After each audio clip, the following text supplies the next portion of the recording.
I'm sure we've heard the saying, what gets measured gets done. And as we think about the work that we do as instructional leaders, it's important that we're being strategic in the work that we do and how we spend our time. One of the ways that I find being strategic beneficial for me in the work that I did as a principal and the work I do now is really to look at projects and plans around growth and develop a 20-day action plan. So what you see on the screen in front of you is a template that you can download and use that's really simple to really identify and articulate the goals and then the steps that you need. As you'll see, there's a place to identify up to 3 goals over the next 20 days, and we schedule 20 days because there's 5 work days in a week, 4 weeks in a month, so that gives you about the 20 days.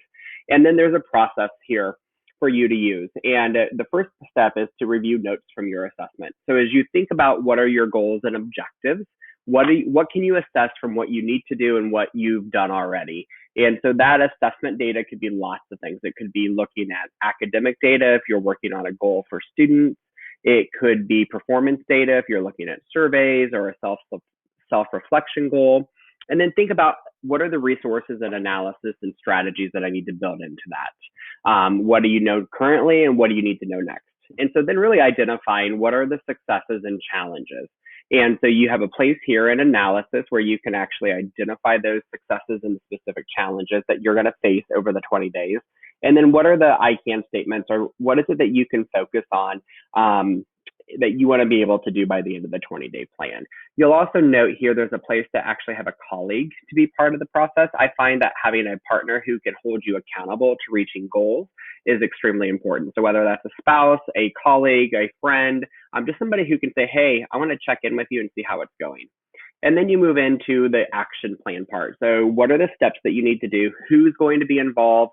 What is your target date of completion? And then when did you actually complete it? Just like having a checklist and a to-do list, it's important to actually have that completion date included then, so you can actually see you making that progress in those goals. You'll also see there's a place here in notes that you can build out. The other recommendation that I have for you as you think about your 20-day action plan is actually taking these steps and putting them onto your calendar and specifically making sure that you have moments in each of your days that have been outlined and ready to go. So I hope this 20-day action plan becomes a beneficial tool for you, and it's helpful in your journey to ensure that you're meeting the needs of your teachers and of your students and your families and your educational community.